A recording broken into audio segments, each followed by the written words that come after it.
Commander Heian stared at the holographic display floating above his command table. The blue dot represented a small yellow star in a quiet arm of the galaxy. Around it orbited 8 planets, with the third one showing signs of primitive life. His scaled fingers tapped against the metal surface as he reviewed the data for the third time that morning. The Valkyrie. Dominion had ruled this section of space for 3,000 years. In that time, they had absorbed 847 star systems into their empire. Some species surrendered peacefully. Others fought and lost. The pattern never changed. The Dominion always won. This new species called themselves humans. Their planet was named Earth. The scout ships had detected radio signals coming from the system over a century ago. Standard procedure meant the Dominion would wait, watch, and eventually make contact. But there was something strange about these humans. They broadcasted their location to anyone who would listen. They sent messages into space announcing their presence. What kind of species did that before they could travel between stars? Heian read through the intelligence report again. The humans had only recently developed chemical rockets. They had no shields protecting their ships, no plasma weapons, no faster-than-light engines. Some of their vessels still used controlled explosions to push them forward. It was almost embarrassing how primitive they were. A door slid open behind him. Admiral Taiyang walked into the command room, his long robes trailing on the polished floor. Taiyang was old, even by Valkyrie standards. He had commanded fleets for over 400 years. His face bore the scars of a dozen campaigns. "Have you finished the assessment?" Taiyang asked. Huan nodded. "Yes, Admiral. The target world has approximately 8 billion inhabitants. Their technology level is pre-interstellar. Based on their development rate, they would not achieve faster-than-light capability for another 200 years, possibly longer." Taiyang moved closer to the display, studying the blue dot. Military capabilities, primitive nuclear weapons, chemical propellant missiles. Nothing that poses a threat to our shields. Their largest vessels cannot even reach a tenth of light speed.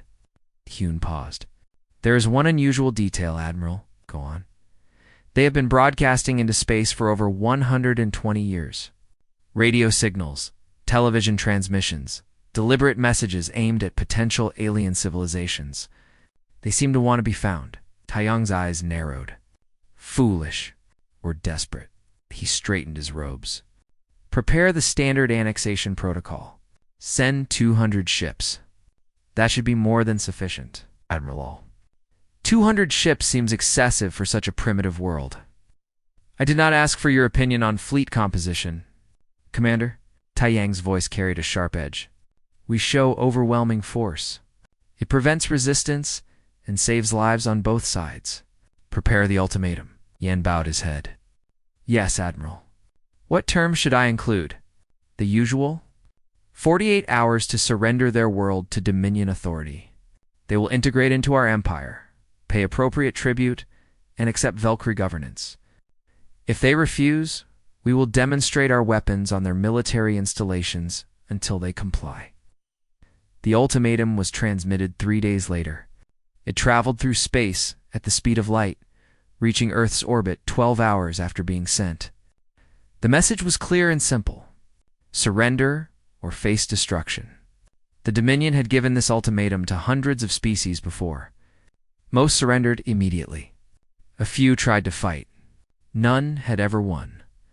On Earth, in a facility buried deep beneath a mountain range, Director Mingi read the Valkyrie message for the 5th time. Around her, dozens of technicians worked at their stations, monitoring feeds from satellites and sensor arrays scattered throughout the solar system. "They actually came," said one of her assistants, a young man named Jin Wu. After all these years of broadcasting, someone finally answered. Minji allowed herself a small smile. "Not just someone. Exactly the kind of someone we were hoping for. Aggressive, arrogant, and convinced of their superiority." "Should we send the prepared response?" "Yes. Keep it short." The human response reached the Valkyrie fleet 48 hours later. 2 words in the Dominion's own language. "Come try." Admiral Taiyang read the message 3 times. He had expected fear. He had expected desperate negotiations. He had expected surrender. He had not expected defiance from a species that could barely leave its own planet. "They mock us," Commander Han said quietly. "They seal their fate," Taiyang replied. "Move the fleet to Earth. Full battle formation. When we arrive, target their orbital platforms first, then their military bases. Continue until they surrender." The Valkyrie fleet entered the Sol system 1 week later. 200 warships, each larger than anything humans had ever built. Their weapons could turn continents into glass. Their shields could withstand nuclear explosions. They moved into position around Earth, a metal ring of overwhelming force. On the surface, cities fell silent as people looked up at the sky. News broadcasts showed the alien vessels hanging in orbit. Governments issued statements urging calm. But everyone knew what was coming. The aliens had given their ultimatum. Now they had arrived to enforce it. In her command center, Director Mingy watched the Valkyrie ships take position. She had spent her entire adult life preparing for this moment. Humanity had prepared for 300 years. "They are exactly where we want them," she said. "Sensor readings." "They are scanning us," a technician replied. "They see our satellites, our space stations, our defense platforms. Everything we wanted them to see. They don't see what we didn't want them to see." "No, Director. Their sensors are reading stellar background radiation, exactly as predicted. They have no idea." Minji took a deep breath. "Then we proceed. Contact Fleet Admiral Deho. Execute Hammer Protocol." Across the solar system, in the dark spaces between planets where no telescope pointed and no sensor looked, something began to wake up. Humanity had been hiding its true capabilities for 3 centuries. They had built their fleet in secret, away from Earth, away from any prying eyes that might be watching. They had let the galaxy think them primitive and helpless. Now the Valkyrie Dominion was about to learn a terrible lesson. They had not encountered a primitive species. They had walked into a trap set by the most paranoid, most prepared, most dangerous civilization the galaxy had ever seen. Commander Heian stood on the bridge of his ship, confident in another easy victory. He had no idea that in less than an hour his entire understanding of humanity would shatter. The prey was about to become the predator. Admiral Taiyang stood in the center of his flagship's command bridge, watching Earth rotate slowly on the main display. The planet looked peaceful from orbit. Blue oceans, white clouds, green and brown countenance. It would be a shame to damage it, but the humans had made their choice. "Begin targeting sequence," he ordered. "Lock weapons on their orbital platforms first. I want a clean sweep of anything they have in space before we address their surface installations." Commander Heian worked at his station, feeding coordinates to the weapon systems. Around them, the bridge crew moved with practiced efficiency. This was routine. Another primitive species? Another easy victory. Weapons locked. Admiral, ready to fire on your command? Fire. Before the first shot could leave the Valkyrie weapons, every alarm on the bridge started screaming at once. "Attacked!" shouted the sensor officer. "Multiple contacts. Behind the fleet.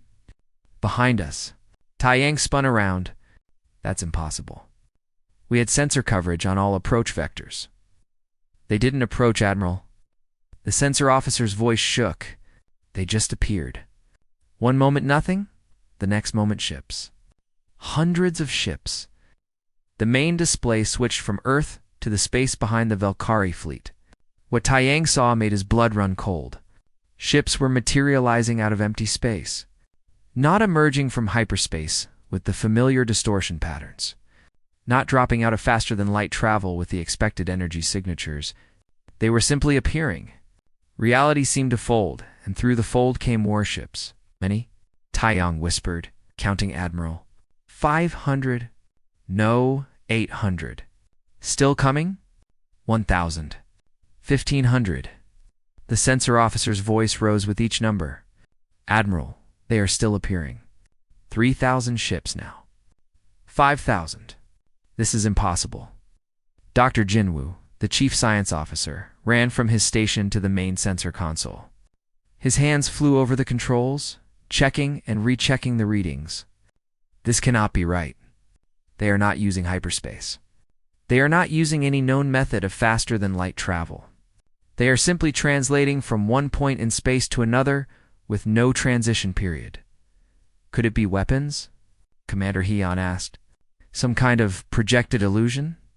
No, Jinwoo replied. Mass readings are solid. Energy signatures are real. These are actual ships, actually materializing in our space. 10,000 ships now, Admiral. 15,000. 20,000. The display showed a sight no Valkyrie commander had ever seen. The human fleet surrounded them completely. Thousands of warships, each bearing unfamiliar designs. Angular hulls covered in weapon ports. Strange energy readings pulsing from their drives. And they were still coming. More ships appeared every second, adding to the impossible numbers. 40,000 ships, the sensor officer reported. His voice had gone flat, emotionless, as if his mind could not process what he was seeing. 60,000. 70,000. Stop counting, Taiyang said quietly. Communications. Can we reach the other fleets? Trying, Admiral. All our fleets throughout this sector are reporting similar situations. They are surrounded. Everywhere. Every fleet we have within 400 light-years of Earth is reporting human vessels appearing without warning. A new voice cut through every speaker on the bridge.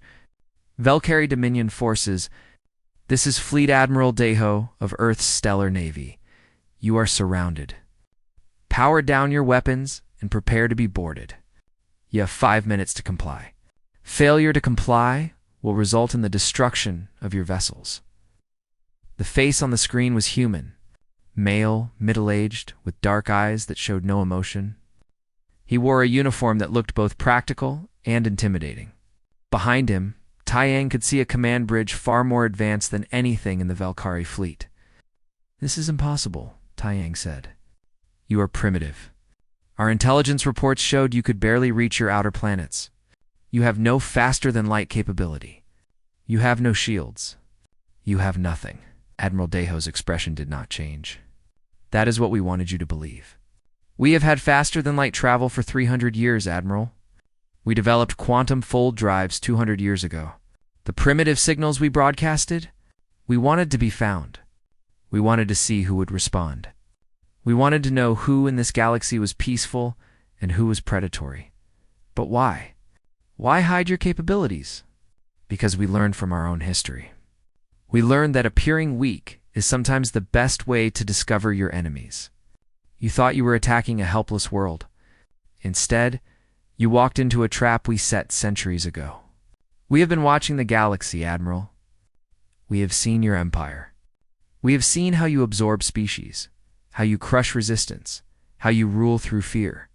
We decided long ago that if your kind ever came to Earth, we would be ready. Commander Hen checked his tactical display. Admiral, their weapons are locked on every ship in our fleet. Energy readings are off the scale. If they fire, our shields will not hold. Oh. How can you possibly have this many ships? Taiyang asked. Where did you build them? Where have you been hiding? In the dark spaces between stars, Daeho replied. In systems with no planets, where no one looks. In the deep black, where even your sensors cannot reach. We have had 300 years to prepare, Admiral.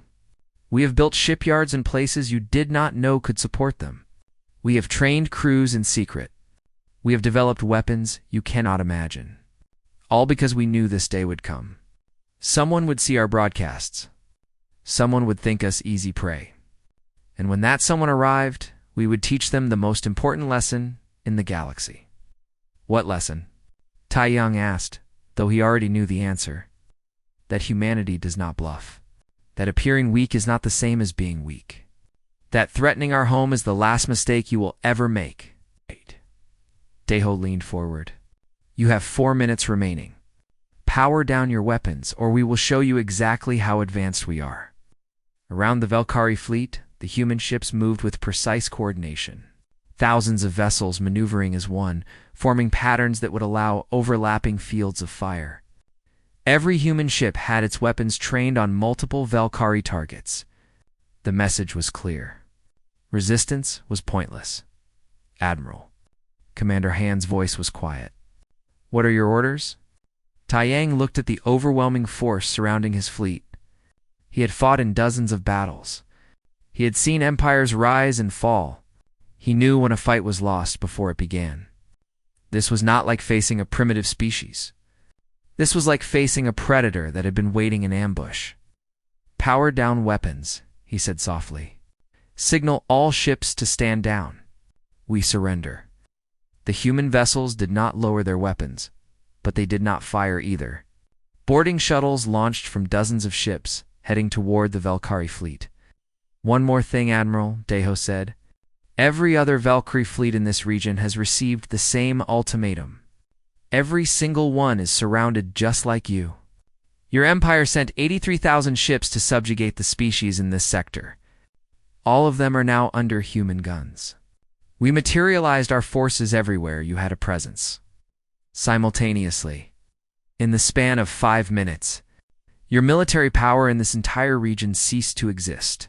Taiyang felt something he had not felt in 400 years of command. Fear. What will you do with us? That depends on what we find when we board your ships. If you have treated your prisoners well, if you have followed your own rules of war, then you will be returned to your empire with a message. But if we find evidence of atrocities, if we find that you have committed crimes against the species you conquered, then you will face trial. The first human boarding parties entered the Valkyrie flagship. They moved with military precision, securing compartments and taking command of key systems. They were efficient, professional, and completely unstoppable. As Taiyang was escorted from his bridge, he looked back at the display, showing the human fleet. Thousands of ships, all hanging in space like patient predators. They had appeared without warning. They had overwhelmed his forces without firing a shot. And somewhere out there, they had done the same thing to every Valkyrie fleet in the region. The Empire had made a terrible mistake. They had assumed humanity was prey. Now they knew the truth. Humanity was the apex predator, and they had been hunting the Dominion all along. High Imperator Seogen sat in the command chamber of Thelkar Prime, the fortress world at the heart of the Valkyrie Dominion. The chamber was carved from a single massive crystal that glowed with soft blue light. Around him, holographic displays floated in the air, showing star maps and fleet positions. Normally, those displays showed the organized power of an empire that had ruled for 3,000 years. Today they showed chaos. Red indicators blinked across the map. Each one represented a fleet that had stopped responding. Each one marked a place where Valkyrie power had simply ceased to exist. Seogen had ruled the Dominion for 600 years. He had never seen anything like this. Report, he commanded. Intelligence Coordinator Hannah approached the central display. Her hands moved through the holographic interface, pulling up data streams. High Imperator, we have lost contact with 17 fleets. 83,000 ships. All went silent within a 6-hour window. The last transmissions we received showed the same pattern in every case. Human vessels appearing without warning, overwhelming numbers, immediate demands for surrender. And the fleets that refused to surrender? Hannah's face showed the answer before she spoke. Gone, Imperator. Destroyed so quickly, our sensors barely registered the combat. The humans did not board those ships. They simply eliminated them. Strategic Advisor Junho stepped forward, manipulating the star map. The pattern is clear, Imperator. The humans are systematically isolating every Dominion presence within 400 light-years of their homeworld. They are creating a buffer zone, and they are doing it faster than our ships can even communicate the danger. How is that possible? Seogen asked. How can they move so many ships so quickly? Dr. Jinwoo, who had been rescued from Admiral Taiyang's flagship before it was impounded, stood at the edge of the chamber. I studied their vessels before we surrendered, Imperator. They are using a technology we have never seen. They fold space itself, translating from one point to another with no travel time. No hyperspace corridor. No energy buildup. They simply are in one place, then they are in another. Instantaneous. That violates every principle of physics we know. Apparently, the humans know different principles. Jinwoo pulled up sensor data. Based on what I observed, they can move their entire fleet anywhere in the galaxy within hours, possibly minutes. They can concentrate overwhelming force at any target, at any time, with no warning. Seojin felt a cold weight settle in his chest. An enemy that could appear anywhere, anytime, with unlimited numbers. Every military strategy the Dominion had developed over 3 millennia was suddenly worthless. What do we know about their homeworld? He asked. Surely we can strike at Earth, force them to negotiate. Ambassador Sumen, newly assigned to handle the human crisis, shook her head. Imperator, we do not know where Earth is. Silence filled the chamber. Explain, Seojin said quietly. The radio signals we detected, the broadcasts we used to locate their homeworld, they came from relay stations. Automated platforms scattered throughout multiple systems. We assumed the strongest signal indicated their home. We were wrong. We attacked a heavily fortified system, yes. But whether it is actually Earth or simply another defensive position, we cannot say. The humans have hidden their true homeworld somewhere in that region, and our captured crews refuse to reveal its location. Refuse? Use the neural extractors? We tried, Imperator. The humans have some form of mental conditioning. Any attempt to forcibly extract strategic information causes their neural patterns to collapse. They are trained to resist, and that training is beyond our ability to break. We could kill every prisoner we have and learn nothing. Junho brought up another display. There is more, Imperator. The humans are not simply defending their space. They are liberating worlds we conquered. They are appearing at Dominion occupation zones throughout the region, removing our governors and freeing the subjugated populations. Then they are building their own empire. No, Imperator, they are not. That is what makes this situation so unusual. They liberate a world, remove our forces, and then they leave. They offer trade agreements and technological assistance, but they claim no territory. They install no governors. They demand no tribute.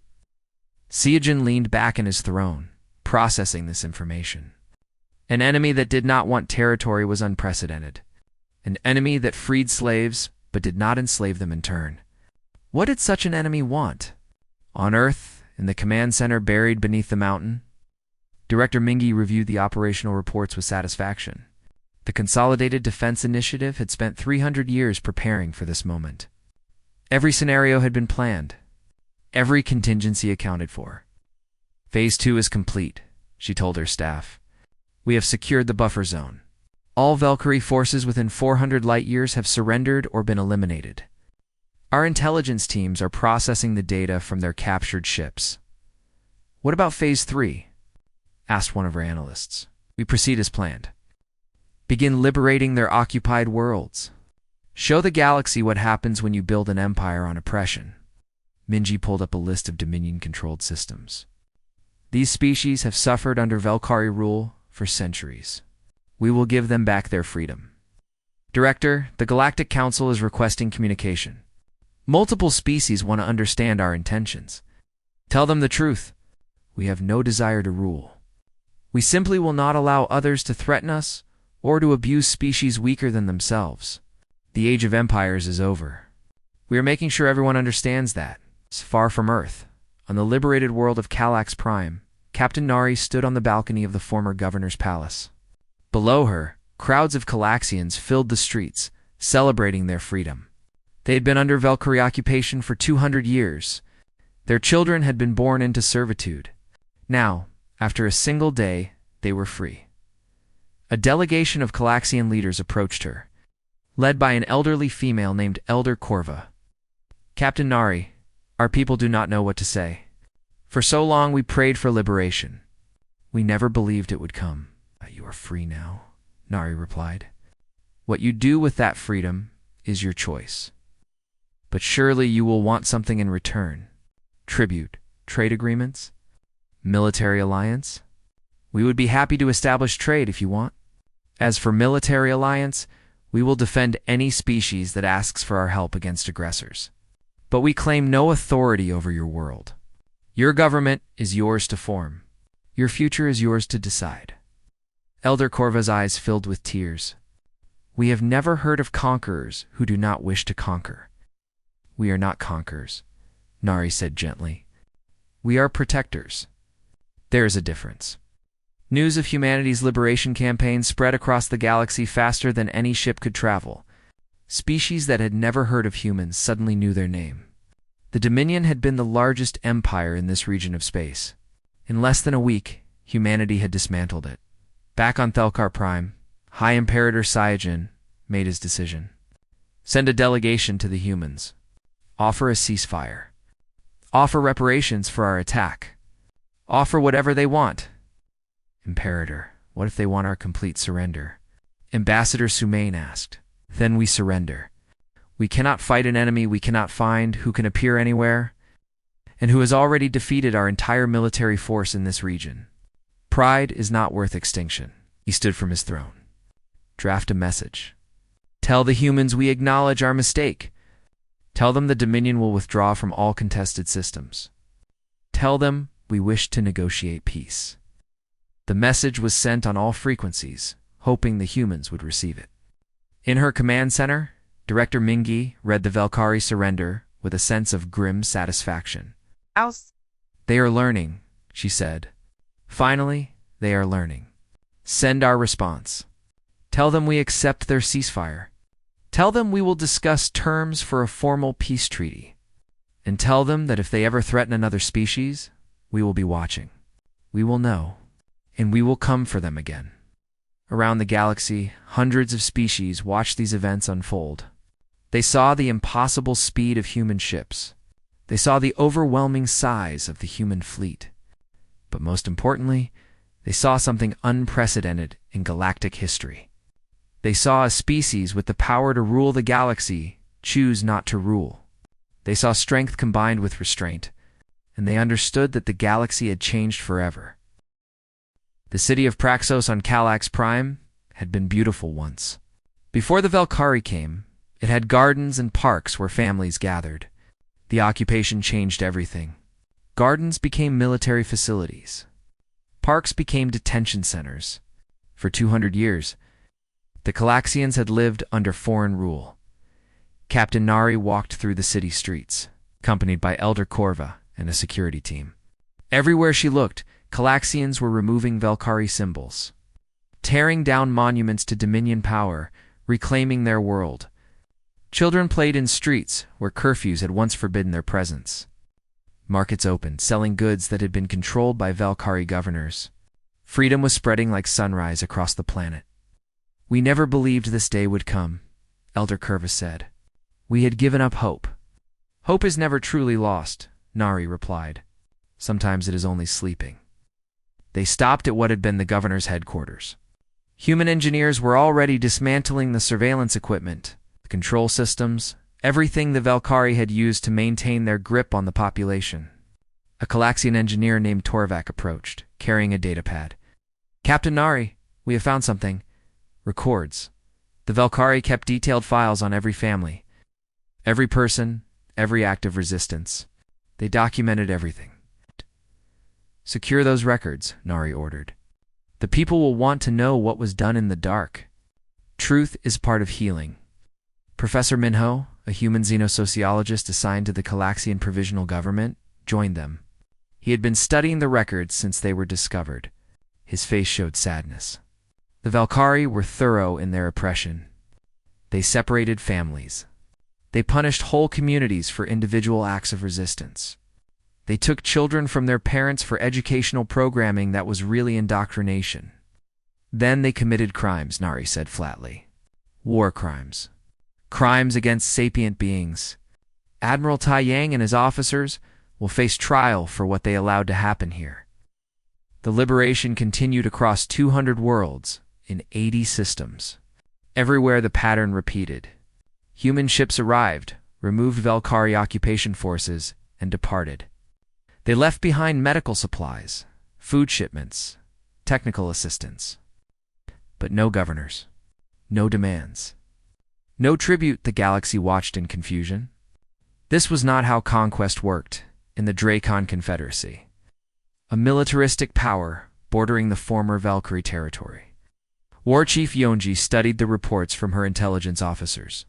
The Draken were a warrior species, proud and aggressive. They had long coveted the worlds the Valkyrie controlled. Now those worlds were free, and the humans had left them undefended. They are fools, Yonji declared to her war council. They defeat the Dominion and then walk away from the spoils. They show mercy where they should show strength. This is weakness. Her second-in-command, Commander Ravik, was less certain. War Chief, the humans destroyed the entire Valkyrie fleet in a matter of hours. Perhaps caution would be wise. Caution is for prey, Yonji said. The humans are soft. They free slaves but do not take them as subjects. They win battles but claim no territory. This is not the behavior of conquerors. This is the behavior of weaklings who lack the will to rule. We will take what they were too timid to claim. The Drakon fleet moved into the Kelmar system, one of the worlds recently liberated from Valkyrie control. The Kelmari people had been free for less than a month. They had no military to speak of. Their defenses were minimal. It looked like easy prey. The Draken ships entered orbit and began broadcasting their demands. The Kelmari would submit to Draken authority or face bombardment. It was the same ultimatum the Valkyrie had given, just from a different empire on the surface. The Kelmari leaders gathered in their new government building, fear replacing the joy of their recent freedom. Had they simply traded one master for another? Would the galaxy ever let them be free? Then the sensors detected something impossible. Ships materializing in atmosphere, not in orbit, not in space, but inside the planet's own air, hanging in the sky above major cities. Human vessels, appearing as if they had always been there. More ships materialized around the Draken fleet. Not dozens, hundreds. They appeared inside the Drakon formation. So close that collision seemed inevitable, yet somehow avoided. Some materialized less than 50 meters from Drakon. Command ships thought the battle lasted for minutes. The Drakon had expected resistance from the Kelmari. They had not expected humanity to arrive in seconds, to fight with precision that made Valkyrie technology look primitive. Human weapons cut through Draken shields like they were not there. Human ships moved with impossible agility, dodging every shot while hitting every target. War Chief Yonji watched her fleet disintegrate around her. Ships exploded. Others lost power and went dark. Her own flagship shuddered as something struck its engines, leaving them dead in space. Alarms screamed. Crew members shouted reports that all sounded the same. Disabled, destroyed, defeated, a human shuttle attached to her ship's hull. Cutting torches burned through the outer doors. Marines in powered armor entered her bridge, weapons ready. They moved with practiced efficiency, securing every crew member in seconds. Commander Yuna led the boarding team. She was small by human standards, but her armor made her imposing. She walked directly to Yunji, scanning her with a medical device. War Chief, Yunji, of the Draken Confederacy. You are under arrest for illegal invasion of sovereign territory, attempted subjugation of a free people, and violation of the sanctuary principle. Your crew will receive full medical treatment. You will be held for trial and returned to your government to face charges. Yunji snarled. You attack us for doing what you did to the Valkyrie. You are hypocrites. No, Yuna replied calmly. We attacked the Valkyrie because they threatened our home and oppressed others. We are attacking you because you tried to enslave a species we just freed. There is a difference. The Valkyrie learned it. Now you will learn it too. She gestured to her Marines. Remove her. Secure all prisoners. Make sure they receive proper medical care. When we hand them back to the Drakon government, they will be healthy. We want no excuse for retaliation based on mistreatment. The human fleet remained in Kelmar space for 3 days. Engineers helped repair damage from the brief battle. Diplomats met with Kelmari leaders, offering to establish a defense pact. Medical teams treated wounded civilians. On the 3rd day, Admiral Deho arrived in the system aboard his flagship. He broadcasted a message on all frequencies, aimed not just at Kelmar, but at every species watching in the galaxy. This is Fleet Admiral Deho of Earth's Stellar Navy. Today we defended Kelmar from an illegal invasion. We will defend any free world that faces aggression. The age of empires is over. The age of conquest is over.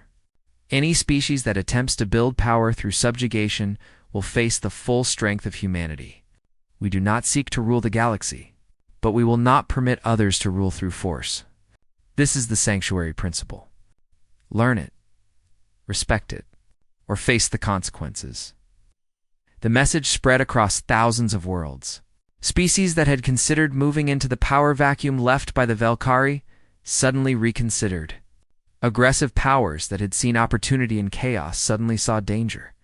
The humans had proven they could appear anywhere, anytime, with overwhelming force. And they had proven they would use that force to protect the weak, back on Earth. Director Minji reviewed the Kelmer incident with her command staff. The Draken tested us. Others will test us too. We need to be ready.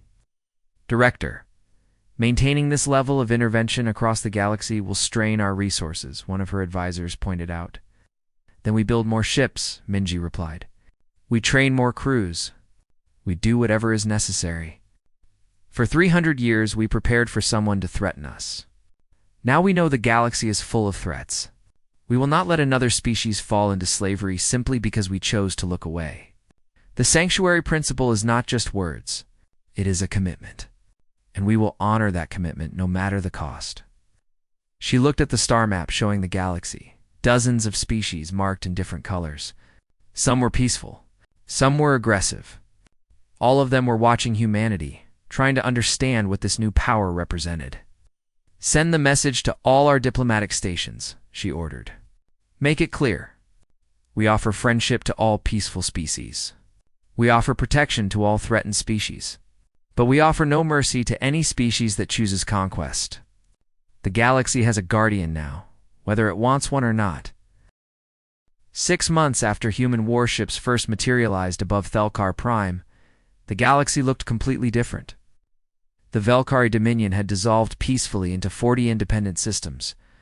The Draken Confederacy had signed a non-aggression pact and was now trading peacefully with its neighbors. 12 other aggressive powers had revised their expansionist policies overnight. The threat of human intervention was more effective than any weapon. Sanctuary Station hung in neutral space, equidistant. From several major powers, it had been built in just 3 months by combined efforts of 20 species.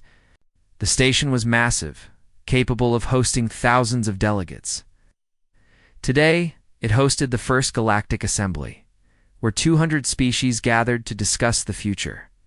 Director Mingi walked through the station's corridors, flanked by Admiral Deho and Ambassador Heian. The ambassador was a former Valkyrie commander who had chosen to work with humanity after seeing what his empire had done to conquered worlds, had taken a human name as a symbol of his new path. Are you nervous? Deho asked. Always, Mingi replied. Every species here wants to know what we want. They are afraid we will become what the Valkyrie were. They need to hear that we are different, and if they do not believe us, then we prove it through our actions. Words are easy. Choices are what matter. The assembly hall was circular, with seats arranged in rings so every delegate could see every other delegate. No species was elevated above another. No one had privileged position. It was designed to show equality, something new for many of the species present. When Minji entered, conversation stopped. Every eye turned to watch her. Some faces showed hope. Others showed fear. All showed uncertainty. The humans had changed everything in 6 months. Now everyone wanted to know what came next. The moderator, a Veshan named Counselor Varix, called the assembly to order. We gathered to discuss the new reality of our galaxy. The Valkyrie Dominion is gone. Several other empires have collapsed or reformed. This change came through the actions of one species. We have invited Director Minji of Earth to speak to this assembly and answer our questions. Mingi stepped to the central platform. She did not bring notes. She did not bring prepared speeches. She simply spoke from her heart. 6 months ago, the Valkyrie Dominion attacked Earth. They thought we were primitive, thought we were easy prey. They were wrong. We defended ourselves, and in doing so, we liberated 200 worlds from Valkyrie occupation. Since then, we have been asked many questions. What do we want? What are our plans? Will we build an empire? Today I will answer those questions. She paused, looking around the hall. We want what we have always wanted, to be left alone, to explore, to grow, to live without the threat of conquest hanging over us. But we spent 300 years preparing for the day someone would threaten our home. That day came. It passed. Now we must decide what to do next. A delegate from the Corthon system stood. Will you remain in galactic affairs, or will you return to isolation? Neither. Admiral Deho answered, stepping forward. We will maintain our fleet. We will honor our commitments to the worlds we liberated. We'll participate in this assembly and in galactic commerce. But we will not build an empire. We have seen what empires do to species. We have studied your histories. We know where that path leads. We will not walk it. Another delegate, this one from the recently freed Calaxian worlds, rose. Many of us owe you our freedom. What do you expect in return? What price do you demand? No price, Mingy said. Freedom is not something we sell. It is something every sapient being deserves. We ask only that you use your freedom wisely. Build societies that honor life. Trade fairly with your neighbors. Resolve disputes through words rather than weapons. That is all. And if someone refuses, a Draken representative asked, his voice hard. If someone chooses conquest as we did, the hall went silent. Everyone remembered the Kelmar incident, when the Dracon had tested humanity's resolve and learned the cost. Then our fleets will materialize, Minji replied. Her voice was gentle, but her words were iron. Just as they did 6 months ago, we have proven we can be anywhere in the galaxy within hours. We have proven we have the strength to stop any aggressor. We have proven we have no territorial ambitions. Any species that chooses conquest will find themselves facing not just humanity, but every species tired of being prey. She let that sink in before continuing. We call this the sanctuary principle.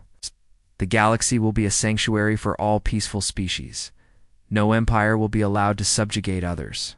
No aggressive power will be permitted to threaten those weaker than themselves. We will not rule, we will not govern, but we will protect. This is humanity's commitment to the galaxy. Ambassador Han stepped forward. I was a Velkari commander. I served the Dominion for 300 years. I believed in empire. I believed the strong had the right to rule the weak.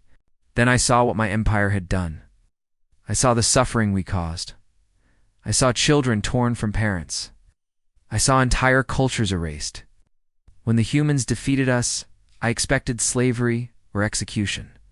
Instead, they offered me a choice. Change or be left behind. I chose change. His voice grew stronger. The humans could have taken everything. They could have built the greatest empire the galaxy has ever seen. Instead, they chose principle over power. They chose protection over conquest. I served them. Now, not because they forced me, but because they showed me a better way. That is the difference between empire and sanctuary. Counselor Varix looked around the assembly. Does anyone object to this sanctuary principle? Silence filled the hall. A species wanted to be the first to argue for the right to conquer others. Not with humanity watching. Not with the memory of 83,000 Velkari ships vanishing in a single day. Then we have consensus, Varix announced. The Galactic Assembly recognizes the sanctuary principle. This body will work to resolve disputes peacefully. We will establish trade agreements, cultural exchanges, and mutual defense pacts. The age of empires is over. Let the age of cooperation begin. Far from Sanctuary Station, in the dark spaces between stars, where no telescope pointed, human shipyards continued their work. The fleet that had defeated the Velkari was just the beginning. New ships rolled off production lines every day. Advanced vessels with weapons that pushed the boundaries of physics. Stealth ships that could watch any system undetected. Massive. Carriers that could deploy thousands of fighters in seconds. Captain Yuna, now promoted to Commodore, inspected the newest additions to her fleet. She commanded humanity's first deep space exploration group, tasked with mapping the unknown regions of the galaxy. Lieutenant Jinwoo, who had joined her crew, after the Velkari conflict, checked their quantum fold drive. All systems operational, Commodore? Ready for jump on your command? Where are we going this time? Asked their navigator, a young woman named Sora. Una pointed to a star cluster on the map, far from any known civilization. There, 300 unexplored systems, no known inhabitants, no territorial claims, just pure discovery. This is what we always wanted, to explore, to learn, to see what is out there, and if we find trouble, Sora asked. Then we deal with it, Una replied. That is what we do now. We explore in peace, but we are ready for war. We hope for friends, but we prepare for enemies. We trust, but we verify. This is the human way. She pressed the command. All ships, execute fold. Let us see what lies beyond.